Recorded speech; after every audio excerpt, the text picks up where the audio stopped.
20 or 30 years. Before that, only the real serious 160 guys like W3LPL, K1PBW, and a few others had receiving antennas, and everybody else wondered how they could work this stuff that nobody else could work. They do provide a lot better performance than transmitting antennas, and that's why you use them. The cost is very low for most of them. Many of the receiving antennas I'll show are easy to build yourself. They generally don't take a great deal of land. Now, there are certainly some exceptions to that, and I'll show a couple of those that take a great deal of land, but most of them do not.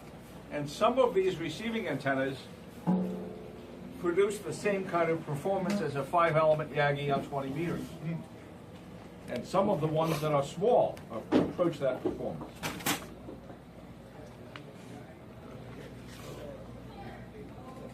Let's do it this way.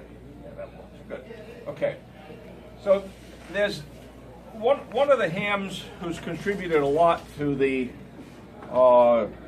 general body of knowledge that hams have about receiving antennas is W3LPL, and he has a great website, W3LPL.com, and if you go to that website, you'll learn a lot more about this topic than you could ever learn from me in 20 minutes. So I would encourage people who are interested in this topic to go to Tom's website, W3LPL.com.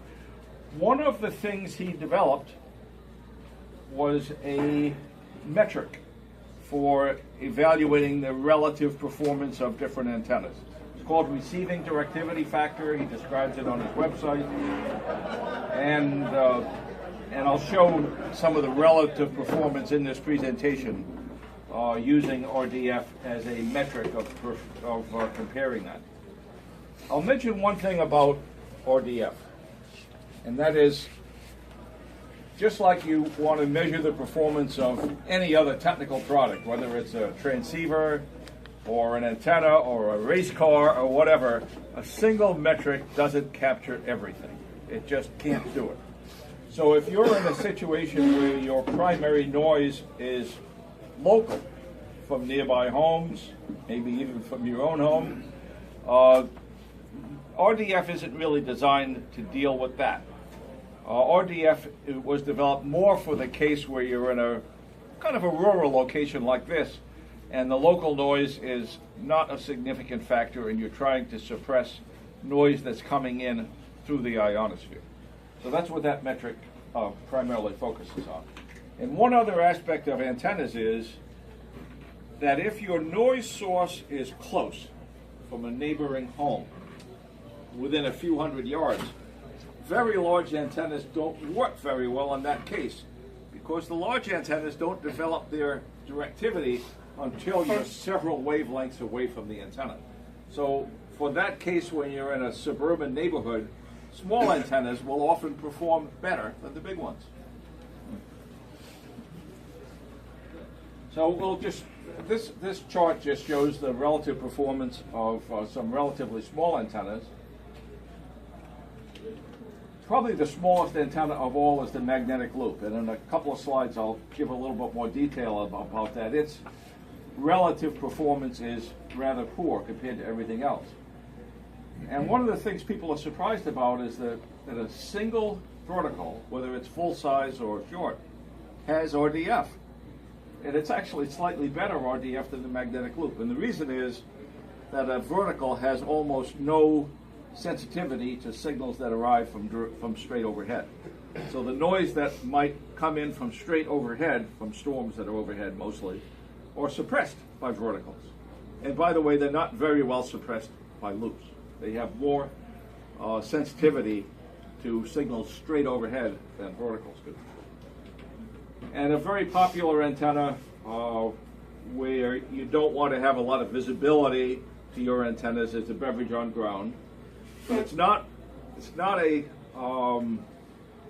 comparable to full-size beverages, but when you're restricted to only being able to put a wire on the ground temporarily or permanently, it's not a bad choice. And then there's a whole series of ways to bend wire into loops of various sizes and formats. they're mostly comparable, and they go by various names like flags, pennants, U's, VE3DO loops, but they're all basically loops. And you can learn as much as you ever would like to know about those things by just using your friend Google and typing in VE3DO or pennant antenna, and you can learn everything you might ever want. And of course, all of these simple antennas can be phased to produce more directivity and deeper nulls, but in order to do that, it takes a little bit more land. And then, for those that have more space, and this is where it's possible to get the kind of performance you get from a 20-meter Yagi, if you have more than half an acre, or as much as 10 or more acres, you can get performance anywhere from 10 to 14 dB RDF. But in red, shown on this slide, are some relatively compact antennas that have remarkably good RDF. The 4-square array of short verticals, either passive or active, produces within a couple of dB of the very best receiving antenna you can put up. And I'll show a little more detail on those a little bit later. By the way, I didn't mention this. Steve asked me to do this presentation yesterday. And I said I'd be happy to do it. And this presentation is available on the web. I gave this presentation at Contest University early this year, and I had a lot more time. I'm sure you guys don't want to sit here for an hour. So you can find these slides on contestuniversity.com. And just when you get to that site, under the Files section, they have all the presentations from Contest University for the last 8 or 9 years. And this presentation is in the 2018 group of files. So, very small loop antenna, the so-called magnetic loop. There's a lot of hype associated with this antenna. People want to sell them, and you can buy them for $500 or more. But it's important to know that it's a very, very specialized antenna. They're almost omnidirectional, except they have very deep nulls off the side. But those nulls are narrow, and there's two primary uses for these very small loop antennas. One is to null a single source of interference. So if you have a neighbor's house that's particularly bad, a small loop is very, very good at steering a 50 dB deep null on that one source of RFI. The other thing they use for, because that null is so deep and so narrow, is direction finding. So if you have a noise source and you don't know where it is, but you've determined that it's not in your own home, a small loop antenna can be used to direction find. And the way that's typically done is to take a few bearings from one particular area and then move a few hundred yards and take bearings there and triangulate it. It's very effective for direction finding. More effective small loops for receiving are the unidirectional terminated loops, and the flags, pennants, U's, K9AY, VE3DO. They're all basically the same thing. Some of them are grounded, some are ground independent. And those small loops of the unidirectional type are small enough that they can actually be put on a mechanical structure and rotated. And some hams do that as well. So, let's see. And as I mentioned earlier, these can be put into arrays, but in order to get decent performance from broadside arrays, they have to be 350 feet apart, or they can be end-fire arrays, 90-degree phasing, and in that case, for the end-fire array, they can be as close as 60 feet apart. So that the end-fire array improves the front-to-back ratio of a pair of these small receiving antennas, whereas the broadside array has the benefit of reducing the beam width. So these small antennas have very broad beam width, typically 90 degrees or more off the front. So by placing them side by side, but 350 feet apart, you can narrow that beam width by about half. And the Beverage on ground has about 90-degree beam width, which has excellent front to back, but the beam width is very broad. But it's an antenna that a lot of people use because they don't have any alternative. And they can also be phased either broadside with 350-foot spacing or staggered with a pair of them. Typically, the staggered spacing is 125 feet. And you can learn all about that on the web if you're interested in that antenna by just doing a Google search. Of course, the antenna that's been around longest is the Beverage Antenna. And I'll show you the patent for that antenna in just a moment. For 160 meters, you really want to have one of those at least 400 feet long to really get the benefit of the performance of a beverage.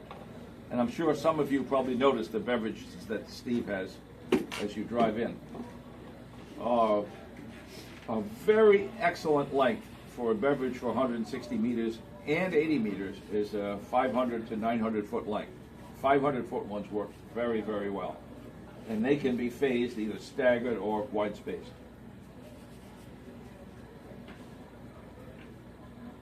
Well, a very active 160 meter operator back during the 1970s was K1PBW, and he kind of reintroduced the Beverage Antenna to hams.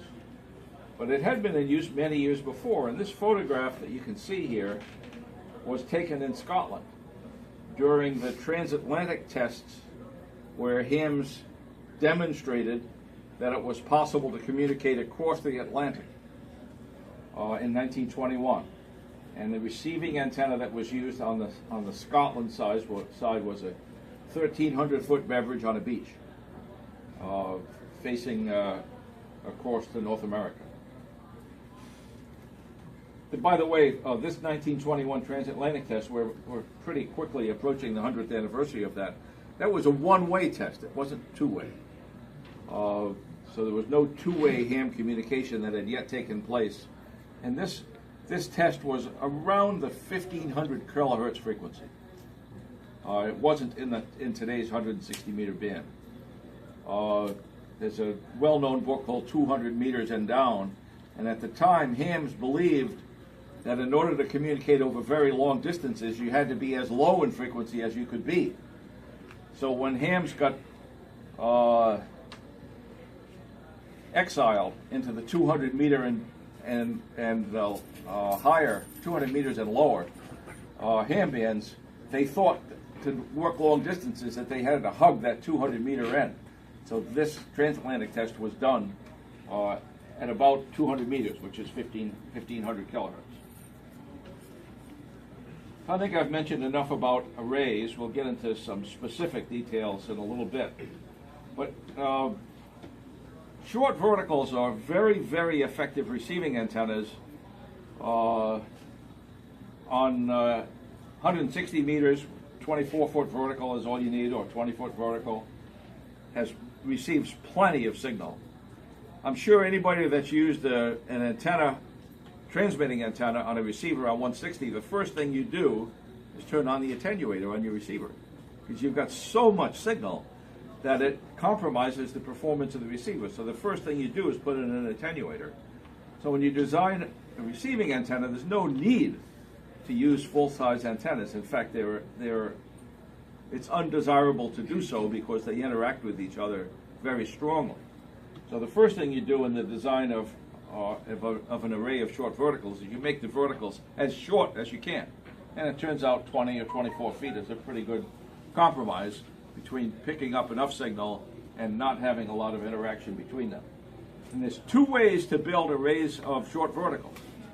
One is to resonate those arrays, so you feed them against a sparse radial system. It doesn't have to be long quarter wavelength radials. You can feed them against a dozen 30-foot radials laid on the ground, or chicken wire, or whatever else you can put in the ground to form a simple ground system. And you make the vertical resonant by inductively loading the base and putting some top hat wires on the top of the vertical, and you make it resonant. So it's passive, has no amplifiers at all in the system. or you can make it an active system, and of course that's been popularized recently by DX Engineering. They sell a variety of them, and I'll show you some of the other manufacturers too. So here's the small diameter loop. I'm not going to read all this stuff to you.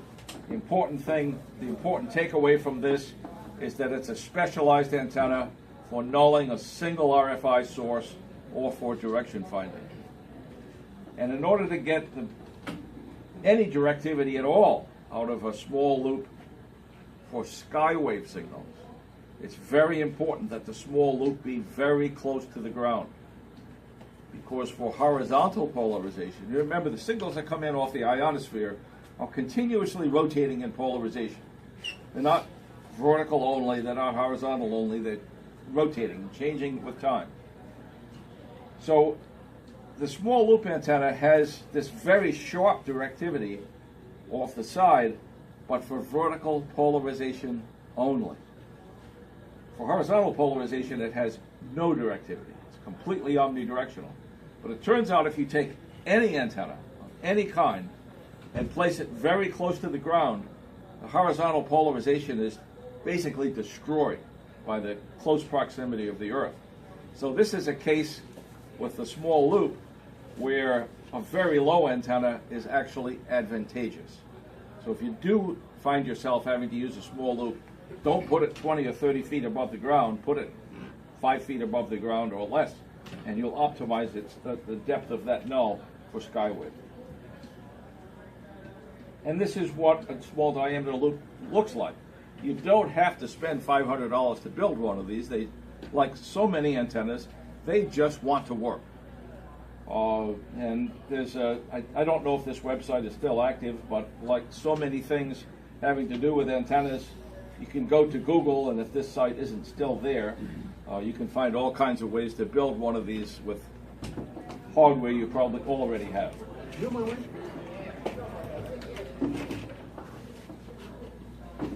So with small loop arrays, you can electrically steer them. The K9AY loop array is just a pair of loops that are crossed with respect to one another. I'll show you a photograph a little bit later. The important thing about an array of two K9AY loops is that it's very small, 25 feet by 25 feet, probably the smallest of the steerable arrays. Somewhat higher performance is the shared apex loop array, and I'll show you a photograph of that in a bit. Takes about twice as much space as the K9AY. But a word of caution shown on the bottom of this slide is that all of these small loops produce very, very low signal levels. So that means you have to pay a lot of attention to unwanted signals that might leak into that antenna from the coax feed system or from the control cables. And the very best way to preserve the directivity of these small arrays is to bury the coax and the control cable right out to where the antenna is.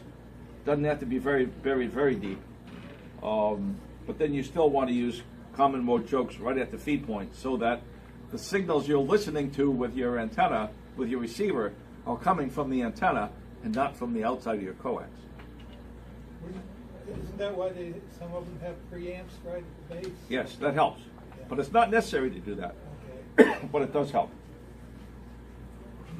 And here's a photograph of a pair of K9AY loops, 25 feet square by 25 feet high. And there's a website. So you can, as I mentioned before, you can view these slides with all the website references on the contestuniversity.com website. And there's a photograph of the Array Solutions shared apex loop array. It's about twice the physical size of a pair of K9AYs, and the performance is somewhat better. So the Beverage Antenna has been around for a while. This is a photograph of the original patent from Beverage, and it was filed in 1920. That's kind of an interesting history. During World War I, when the American forces went to Europe, the only way for commanders in the Pentagon to communicate with our troops in Europe was either by using subsea telegraph cables. There were no subsea telephone cables at the time, but there was telegraph. But they were very susceptible to being cut by submarines. So that wasn't a very satisfying long-term solution. And it wasn't just theoretical. On the day that Britain entered World War I, they cut all of the German telegraph cables that went under the Atlantic. They were all cut on the first day of the war. So there's very real reason for the U.S. to believe when they entered World War I that the Germans would do the same favor to us. Fortunately, it only happened near the end of the war. But nonetheless, the concern was there. So this antenna was developed as a part of trying to get VLF communications, which was the only long-distance communications mechanism that was known to engineers during World War I. And the real problem, a lot of these technologies used in World War I for creating transmitting signals directly relate to how you develop power for subway systems, for electric street lighting. That technology applied. That was at 60 hertz. And it wasn't real hard to take that technology and move it up to 60 kilohertz. So the radio technologies of World War I were really electrical technologies that were adopted from what truly electrical engineers knew how to do at that time. But what they didn't know how to do was how to build receivers. So the experimentation that was done there was done up on the coast of Maine.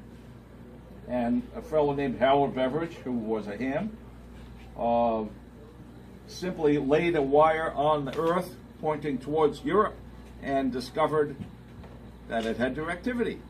And this wasn't done through engineering analysis, it was done through experimentation, as a lot was done at the time. And there's the patent. So these antennas on 160 meters are useful at lengths as short as 250 feet, but 500 feet is a lot better. And there's really no reason to go beyond about 1,000 feet. And this is a photograph of a particular installation of a Beverage on ground. They work better if you can raise them above the ground at least a few inches. They have significantly improved sensitivity. And what happens is if you lay them on the ground on the grass, as they sink into the grass and get in contact with the ground, their sensitivity goes down. So people who have beverages and they can't elevate them a few inches, typically once or twice a year they have to pull up the beverage, lay it on top of the grass, and it works better than it does when it's sunk down into the ground. 225 feet long is all you need for 160 with these antennas. And of course there's a bidirectional version. Hams did not invent that. There's the patent. Patent applied for in 1921. But this is the same thing that hams use today. And this is a computer image of the performance of a Beverage antenna, 600 feet long, and it's like any other directive antenna. Its directivity is generated by the front-to-back ratio, by the beam width at the front of the array, and the deep nulls that occur. And you notice with a Beverage, it does not have a very good null straight up. Fortunately, not a lot of interference comes from straight up. This is a pair of phased beverages staggered. I remember going to a presentation at a Dayton Antenna Forum, and a ham who was very proud about inventing this antenna presented this in about 1990. But he didn't know that it had already been patented 60 years before. And there's the proof. It's an excellent way to improve the front to back of a beverage. And likewise, another ham invented what he thought was unique, using 4 phased beverages, but this was also patented in 1927. But it's a great antenna if you've got 10 acres. Yeah, and don't have a wife to yell at you. So they were cut, as I mentioned, there were kind of 2 ways to do vertical arrays, and the performance is similar. One is non-resonant short verticals, about 20 feet long or so, feeding a high impedance amplifier, and the other is a resonant antenna. The clear benefit of the high impedance verticals is that they're useful on more than one band. So you can build an array of high Z antennas. HighZantennas.com is a website where a lot of the detail is. Those antennas can be made to be optimum on one band and to work pretty well on two other bands, or they can be built to be pretty good on two bands and useful on a third, or they can be built to work to be excellent on one band and not so good on the others. And there's all kinds of variations of these high Z antennas shown on their website. Most hams purchase the complete system. There's a lot involved in building these. Each of the high impedance verticals needs an amplifier at the base of each vertical. You also have a way to get power out to it. So most hams buy these rather than build them, but they could be built. And this is what the pattern of a two-element array of two verticals looks like. The classic cardioid pattern with a deep null off the back. Not much RDF. The reason is that the front lobe is very broad, about 120 degrees wide, but great front-to-back ratio. And a useful array of a pair of these verticals, either passive or active, they can be as close as 60 feet apart. A very excellent high-performance antenna for 160 or 80. And this is a photograph of the high Z 8-circle array optimized for 160 meters. And notice it's on a very flat farm field. This is out in Utah. And this antenna truly performs like a 5-element 20-meter Yankee. Has 50-degree beam width, and it only occupies about 3/4 of an acre. So it's not huge like some of the other high-performance antennas are. And this is the radiation pattern of that 8-circle array. So the reason the RDF factor for this array is better is because the beam width is much narrower. It's 50-degree beam width rather than about 80 or 90-degree beam width for the Foursquare. Front-to-back ratio is about the same. Well, there's another popular set of high-impedance short verticals, and this system was designed by some hams in the Yankee Clipper Contest Club, and the components for this system can be purchased from DX Engineering as a kit. So the cost is a lot lower than the high Z arrays, and the performance is pretty darn good. And the basic array configuration is 3 elements. So with this particular antenna, if you go to 5 elements, what that is a pair of 3-element arrays covering 2 directions. Or the 9-element one is still only 3 active elements at any one particular time, but the 9-element covers more directions. And the diameter of this array is only 120 feet. So it's a quite high performance array on about 1/4 of an acre. Not bad for a small, relatively small space. Can arrays like that be put in the woods, or do they have to be on open field? Well, as you notice here, that issue was already addressed here in some of the slides. For any of these arrays, to get the kind of directivity you want, the performance of each of the verticals should be very closely matched. The problem you have, especially with these high impedance arrays, is if one of them is next to a building but the other ones are not, or one of them is next to a tree and the other ones are not, then you're going to have a hard time getting the signal levels from those antennas to match. It's not impossible, but it makes it more difficult to achieve the kind of directivity that these antennas are capable of.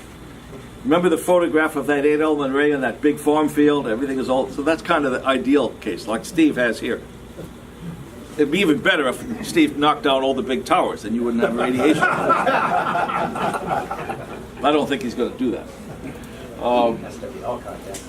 So re-radiation is a problem also, because one of these antennas literally sitting all by itself is kind of optimum, but if it's near a tower that's resonant on 160 meters, then some energy is going to get re-radiated by that tower and leaked into the antenna.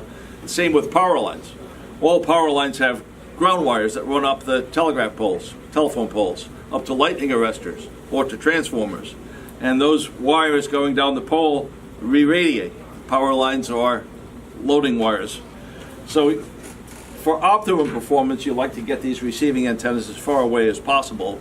But if you can't, well, you have to kind of live with a somewhat compromised performance. That's why Steve should take down those towers.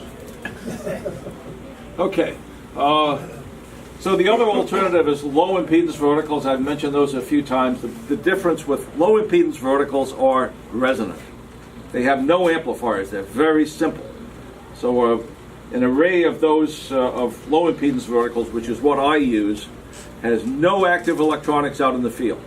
The only thing that's out in the field is a box with relays inside that allows you to select different combinations of verticals, but there are no amplifiers. There's a very excellent website I mentioned earlier on, W3LPL.com, that has the details here. And also there's a paper that I and W5ZN wrote that's on W5ZN's website. It's W5ZN.com. And it describes the implementation of one of these antennas that he and I and quite a few others have built. Frank, Yes. when you use relays in your switching for your receive Yep. antennas, do you ever run into contact resistance problems? I always use sealed relays so that moisture can't get into them. Yeah, I think if you used open frame relays on receiving, on transmitting, you get power to run through the relay contacts so they kind of get clean. But with receiving level things, I really think you want to use sealed relays, and that's what I use. So you don't have that moisture problem.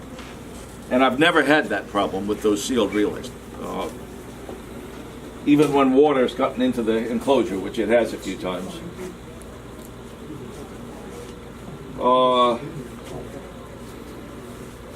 So this is an electrically steerable array of low impedance antennas. It looks just like the other ones. The only difference is the low impedance verticals are strictly monoband antennas, whereas the high Z ones can operate on more than one band, the high impedance ones. And this is actually a photograph of my system. It's difficult to see from a distance, but if you look at these photographs from home, you can see that the basic vertical is a 24-foot piece of aluminum tubing with four 24-foot wires forming an umbrella from the top running down to the ground, and they run down to fence posts. We have lots of deer in my area, so if I ran those wires to ropes down to the ground, they wouldn't last more than a few nights. But they run to the top of 7-foot fence posts, and I've never had one torn down by a deer yet. Emphasizing yet. Not too many 7-foot tall deer out there. No, but I'll tell you. I haven't seen them yet either. No, I haven't. But this, some of the bucks Oh, I know. have antlers that extend pretty high, but they haven't grabbed one yet. But I did lose a beverage once to a deer, and I never found it. I have no idea where it went. Oh, man. He got tangled up in there good. It was a 500-foot beverage, and it was gone. Check to see if Steve has it. Yeah, it might be here. He probably racked up lots of points. Very good. So, getting kind of to the end of the presentation, this is what my antenna farm of receiving antennas looks like now. My receiving antennas are on a field that I borrow from a neighbor. This field is about 1,000 feet away from my towers. So we've got lots of control cable and coax that runs out to the antennas. For 160 meters, RG6 is a good choice. It's very inexpensive. You can get it for all kinds of sources. The one that I find best is RF Connection in Rockville. One of the problems with coax for receiving antennas is a lot of us, myself included, wind up laying coax on the ground. And very few manufacturers make coax that will survive when you lay it on the ground. Water finds a way in through the jacket. But the very best kind of RG6 to buy is the RG6 that's flooded. and that's very good at resisting the entry of water. A lot of the common types of cable TV or G6, you lay them on the ground for a few months and the cable is already full of water. So the type of cable makes a big difference. So this schematic shows my array. The outer circle, the black dots, is a so-called 8-circle array, 350 feet in diameter, and those are the 8 verticals for 160 meters. They're passive verticals with 24-foot umbrella wires and radios laid on the ground. And the dot shown in red is the array of 80-meter verticals that are concentric to the big 160-meter array. So the 160-meter array is 350 feet in diameter. The 80-meter array is 175 feet in diameter. They do not interact with each other at all. Frank, you said 1,000 feet from your transmitting tower? Yeah, That's 1,000 HDX problem. 1,000 feet away. But they don't have to be that far away. That's where my neighbor's lot happens to be. I wouldn't put them 50 feet away. The closer you get, Yep. the more degradation there is, and it's inevitable. But I don't think it's necessary to have them that far away. And it adds a lot of extra expense for coax cable and control cable to get out to them. By the way, you asked a question about sealed relays. For receiving, I prefer relays with coils of 24 volts or higher because they take very little current to actuate the coil. And if you use sealed relays with 24 volt coils, I power this switch through Cat 5 cable, very cheap Cat 5 cable, and I buy the type that has that's intended for outdoor use, so it's flooded. But it's a very inexpensive cable, and even 1,000-foot lengths of it are not terribly expensive. But you need to use 24-volt coil sealed relays to be able to use a very long run of wire. Now I also have, in the dark lines here, there are 3 beverages in this array that run right through the array. And the beverages work fine, and both of the arrays work fine. They don't talk to each other at all. Those beverages are a good 40 feet away from the nearest verticals, and they just don't interact. And the reason for the beverages is, in my multi-operator station, it allows us to listen in more than one direction at any one particular time. And a good way to compare the performance of different antennas, and this is more and more the case now with all of the FT8 activity on 160, is you can use WSJTX to compare the performance of different receiving antennas. WSJTX is free. You can either run 2 instances on one computer, or I run 1 instance on 2 different computers, and then you can compare the relative performance of 2 arrays and actually see the quantitative signal-to-noise ratio. So it's a really good tool, especially now that so much FT8 activity has popped up on 160. This is not an inexpensive device, but a very valuable one. And this allows you to phase signals coming from more than one receiving antenna, or even one receiving antenna and a transmitting antenna, to produce directivity. This is especially useful for a case where you want to use a 2-element array on a very small lot, because you can put those 2 verticals very close together, and this device will allow you to optimize the performance of a small 2-element array. And my favorite 160-meter tool is the K3. It has 2 phase lock receivers. If you buy the second receiver the KRX3, 2 phase lock receivers, so it allows you to get true diversity. You're doing the diversity combining in your brain, but you have 2 different channels coming into each ear. And when K1HTV used to operate at my station, he started using that right away, and it's very valuable if you've got 2 antennas for that band. So that's the end of my presentation. If anyone has any questions, I'll stick around for a while, and you can ask them directly. But go ahead. Yeah, I was just going to ask, with the standard beverage, What is kind of bandwidth is the directionality on that? It's incredible. So let me mention something about beverages. You saw in that patent, and that patent was applied for in 1920. The development started during World War I. So that's a 100-year-old antenna, and really the first useful directive antenna that was ever built for radio. And it's a fantastic antenna. The only disadvantage of a beverage is that it's physically large. But in my professional life, I was involved in arrays of as many as 128 beverages. It was on a field that was much bigger than a football field, but every bit as flat. We spent a lot of money to get it flat. And that antenna worked from 3 megahertz to 35 megahertz. And each of the individual beverage elements also will work over a very, very broad range. What happens as you go up in frequency is the beam width gets narrower and narrower, but it's self-limiting. And the reason is beverage antennas are very lossy. So the signals that are arriving at the far end of the antenna as they propagate along the beverage, they get attenuated. So the beverage is kind of a self-shortening antenna as you go up in frequency. It's the loss. And this big array I mentioned, to make sure that was the case, it was only 3 feet high. It was in a massive field, and given where it was protected by about 100 dogs. So no one ever came in and bothered that antenna. No deer. There were no deer anywhere in the area, but there were some bad people there. Frank, But they never bothered it.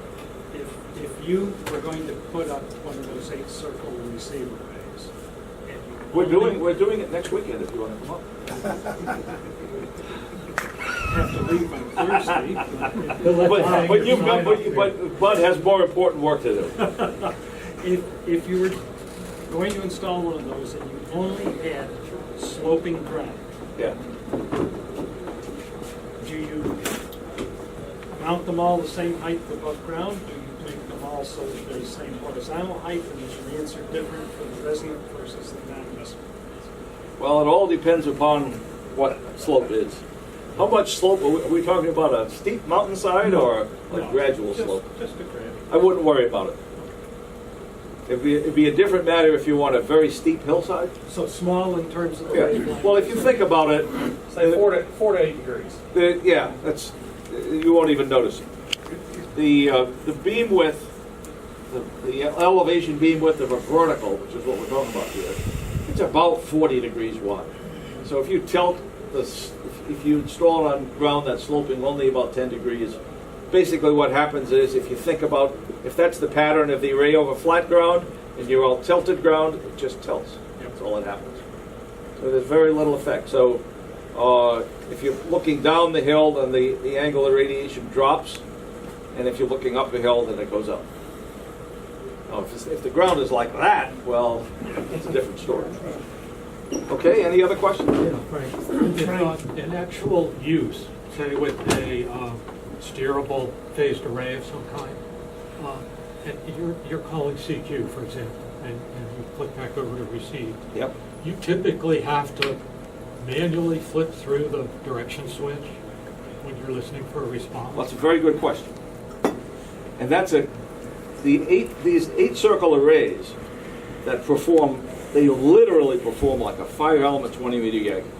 They're unbelievable, but there's a downside to it.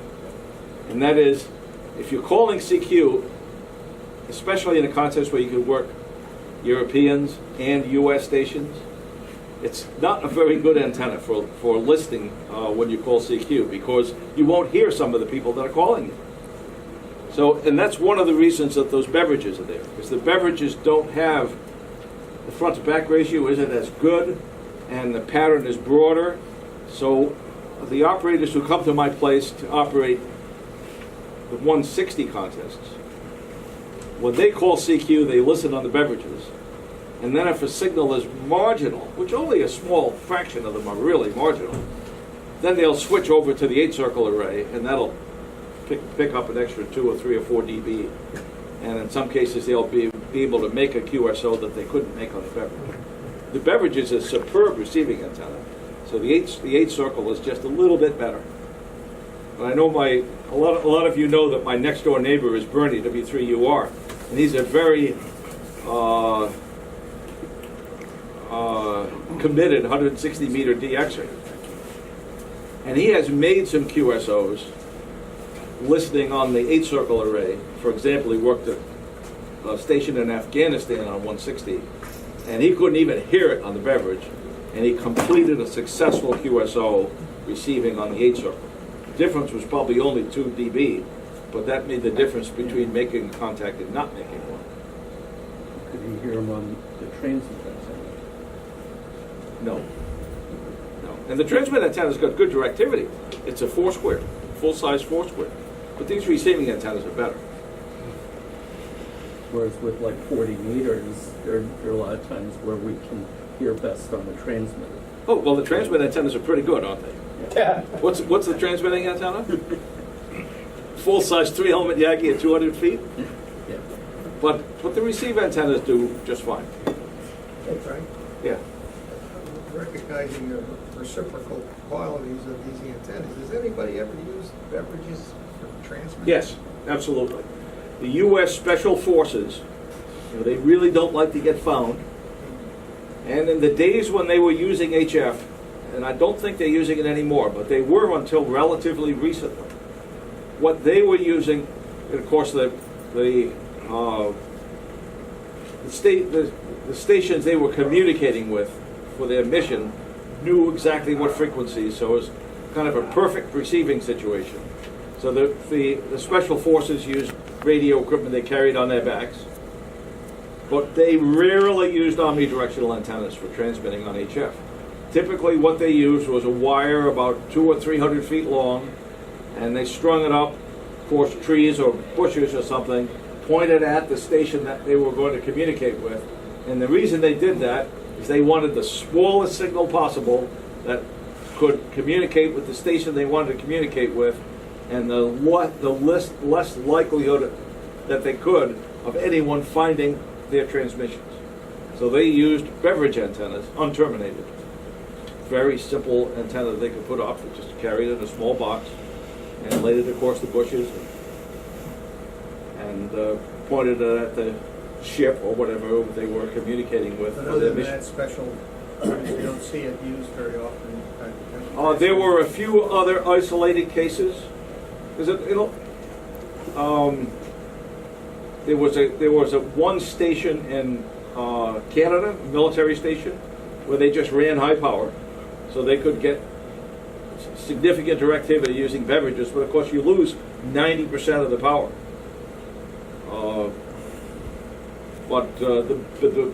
For a transmitting station like that, the benefit is that one beverage would cover 3 to 30 megahertz. Whereas a rhombic, for example, covers about a 3 to 1 range. But there's very few cases where beverages were ever used for transmitting, except for U.S. Special Forces, and I don't know anything about any other militaries. But they were popular for U.S. Special Forces.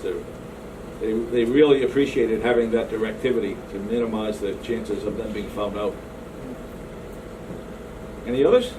Frank, on the high Z verticals, how critical is the height above ground on the base of the antenna? Well, first of all, truth in advertising. I've never installed a high Z, so I've never given a lot of thought to that. But the thing I would worry about is